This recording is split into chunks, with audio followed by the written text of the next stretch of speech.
Selamat siang, berjumpa kembali di Warta Sindang Layar bersama saya Erni Nuraini.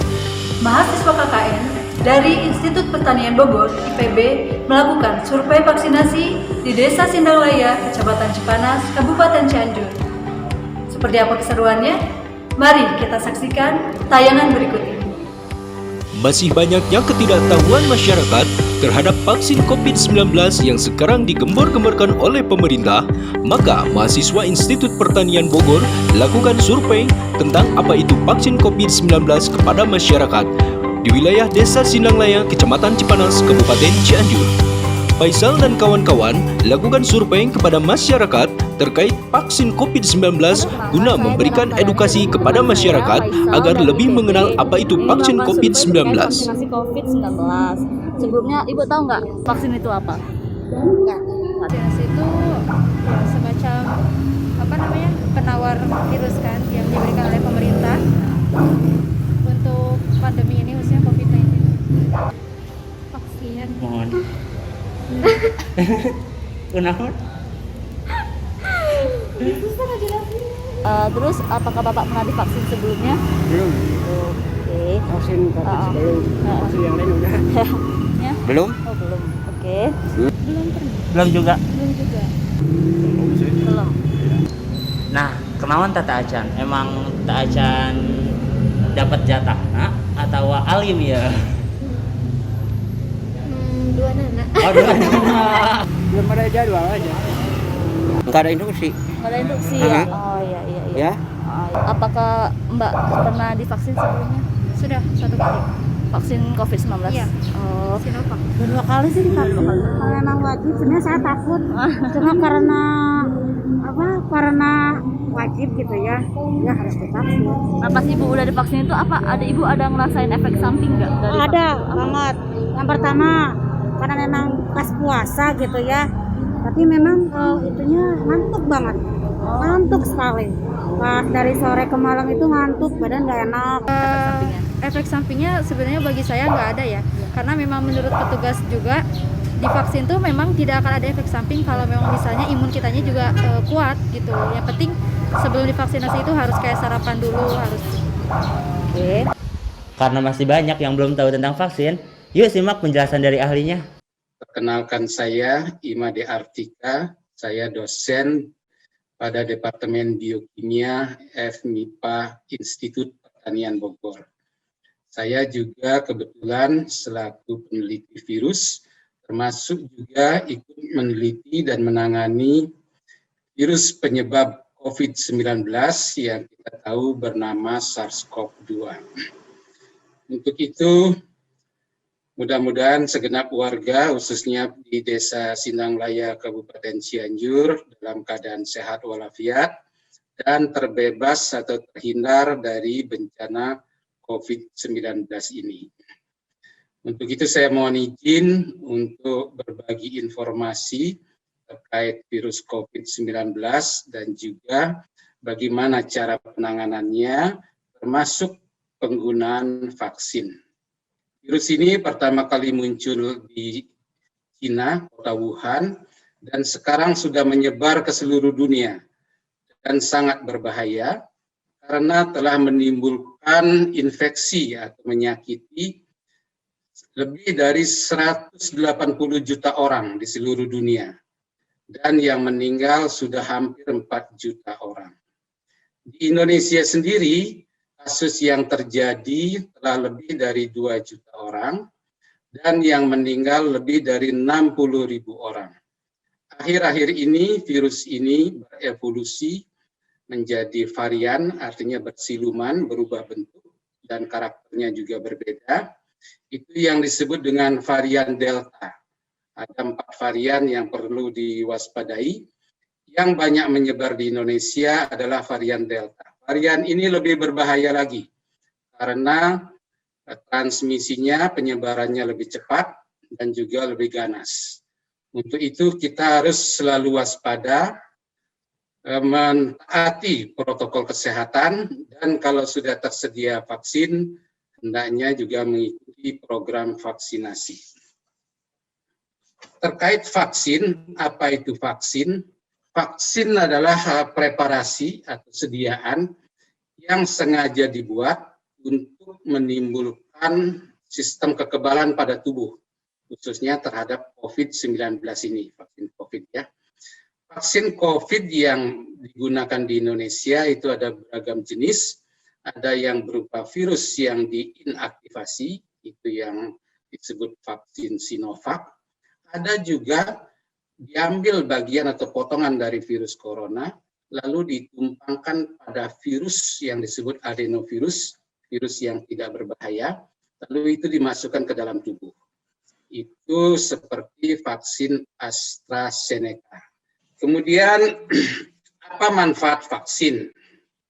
Vaksin ini ada beberapa manfaatnya. Yang pertama tentu untuk membuat kita kebal terhadap virus corona, dalam artian kalaupun kita terinfeksi, mestinya atau diharapkan penyakit yang timbul itu tidak berat.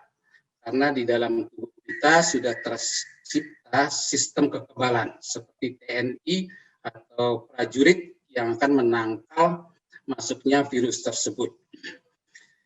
Selain itu, dengan kita ikut vaksinasi, sebetulnya kita juga melindungi orang lain. Selain melindungi diri kita sendiri, kita melindungi keluarga kita, dan kita melindungi masyarakat. Untuk itu mari kita sukseskan program vaksinasi ini, dan semoga COVID-19 ini segera berlalu, dapat dikendalikan, khususnya untuk warga Desa Sindanglaya, Kabupaten Cianjur, mudah-mudahan semua sehat, dan terhindar dari bencana COVID-19 ini. Mungkin itu yang bisa saya sampaikan, mudah-mudahan informasi ini bermanfaat. Kurang lebihnya saya mohon maaf. Assalamualaikum warahmatullahi wabarakatuh. Kalau semisal Bapak sekarang mau divaksin, apakah Bapak bersedia? Siap. Siap. Ya, gimana ya? Sebut saya mau sih, nggak mau sih, belum inilah, belum apa ya, belum ada kepasan pas. Teteh berani nggak kalau langsung divaksin gitu? Berani aja. Berani aja. Terus apakah Mbak tahu cara mendapatkan vaksin kemarin kayak gimana? Kalau kemarin itu memang sudah ada pendataan dari ke-RT-an langsung. Sebelumnya memang tidak bagi umur seperti saya 19 tahun gitu. Tapi awal-awal tuh hanya untuk umur lansia 50 tahun ke atas. Nah, kemudian setelah yang lansia sudah selesai, bagi yang mau ya, karena memang yang tidak mau itu tidak didata juga. Kemudian maju ke ibu-ibu sekitar umur 30 tahun sampai 40 tahun. Sampai 48 tahun kalau nggak salah. Dari situ baru anak-anak muda. Belum tahu caranya gimana? Belum tahu. Terang sih. Terang. Tema lagi terang ya. Karena masih banyak bingung terkait alur vaksinasi Desa Sindanglaya, yuk simak penjelasan dari Kepala Desa Sindanglaya. Yang pertama, apakah ada alur buat masyarakat yang mau atau yang ingin divaksin yang difasilitasi oleh desa itu sendiri? Sebetulnya pemerintah desa memberikan fasilitas vaksin itu sesuai dengan ketersediaan vaksin yang ada di pemerintah daerah itu sendiri. Jadi pemerintah desa akan mendapatkan informasi dari Dinas Kesehatan melalui Puskesmas tentang kesiapan dan ketersediaan vaksin, baru pemerintah desa menyampaikan informasi tersebut kepada masyarakat melalui RT dan RW. Oh, melalui RT dan RW Ya. saja. Lalu bagaimana Bapak untuk terkait persyaratan-persyaratan yang harus dipenuhi? Tidak ada. Oh, tidak ada. Masyarakat hanya cukup membawa KTP saja. KTP yang Ya, KTP berdomisili Sindanglaya atau sesuai dengan domisilinya di Sindanglaya. baik. Di Sindanglaya memberikan fasilitas vaksin, masyarakat tinggal membawa KTP atau kalau mempunyai kartu BPJS dibawa kartu BPJS. Oh, baik. Seperti itu saja. Jadi kalau untuk info tentang vaksin itu sendiri langsung ke RT RW aja atau Ya. ada satgas khusus atau hotline gitu? Biasanya kita langsung ke RT RW. RT RW saja. Ya, langsung ke RT RW saja. Lalu terkait himbauan Bapak yang bisa disampaikan kepada masyarakat sendiri tentang vaksin dan corona saat ini. Kita menyampaikan informasi ataupun himbauan kepada masyarakat tentang vaksin ataupun tentang situasi pandemi COVID secara umum. Iya. Kita lakukan baik melalui media sosial ataupun melalui penyampaian secara langsung pada saat melakukan kegiatan penyemprotan ataupun kegiatan pertemuan-pertemuan lain di masyarakat seperti melalui kader posyandu, kegiatan PKK ataupun dalam pertemuan-pertemuan yang dilakukan dalam skala yang kecil. Misalkan melalui RT juga langsung menyampaikan kepada masyarakat, ataupun kalau masih ada kegiatan pengajian kita sampaikan di pengajian, atau melalui kegiatan itu tadi kader-kader posyandu menyampaikan, kemudian juga kader-kader PKK informasi-informasi yang berkaitan dengan COVID-19 ini. Oh, baik. Ya, termasuk juga informasi tentang kegiatan vaksinasi. Oh baik Kak. Nah menurut Bapak sendiri nih, menurut pribadi Bapak sendiri, seberapa penting sih untuk divaksin? Kalau menurut saya vaksin itu penting, ya. Iya. Divaksin itu bukan satu jaminan, bukan garansi bahwa kita akan terbebas dari COVID-19. Iya. Tetapi itu adalah salah satu upaya bahwa kita untuk menghindarkan dari COVID-19 itu. Minimal, kalaupun kita terpapar oleh COVID-19, mungkin dampaknya secara umum tidak akan terlalu parah. Oh iya. Ya, jadi itu adalah salah satu upaya yang bisa kita lakukan untuk menangkal pada saat kita terpapar COVID, tidak mengalami situasi yang dikhawatirkan seperti itu. Jadi ini hanya merupakan salah satu upaya saja. Iya. Dan saya berharap bahwa semua masyarakat mau melaksanakan vaksinasi ini, ya, terlibat dalam kegiatan vaksinasi. Kalaupun memang adalah beberapa warga masyarakat yang menolak untuk diberikan vaksin, mungkin karena banyak informasi simpang siur yang berada di masyarakat juga. Ada takut A, takut B, takut dan sebagainya lah, berbagai macam kekhawatiran yang timbul akibat dari efek samping dari vaksin itu sendiri. Itu saja. Lalu yang terakhir Bapak, untuk pesan-pesan nih kepada masyarakat yang masih ragu atau tidak mau untuk divaksin. Ya. Secara umum saya tetap mengingatkan kepada semua masyarakat bagaimana upaya-upaya yang dapat kita lakukan supaya terhindar dari COVID-19. Dari mulai kegiatan 5M ya. Selalu menjaga jarak, mencuci tangan, memakai masker, menghindari kerumunan dan membatasi kegiatan mobilitas. Juga melaksanakan vaksinasi. Karena pemerintah sudah menyediakan fasilitas untuk vaksin kepada masyarakat, diharapkan masyarakat itu proaktif. Ya. Ketika pemerintah memberikan fasilitas, manfaatkan dengan sebaik-baiknya. Ya. Manfaatkan dengan sebaik-baiknya. Jangan sampai ketika masyarakat butuh, ketika masyarakat ingin memperoleh vaksin, ketersediaan vaksinnya terbatas atau mungkin suatu saat akan habis. Mereka harus melakukan vaksinasi secara mandiri. Mungkin saja itu harus mengeluarkan biaya yang lebih besar.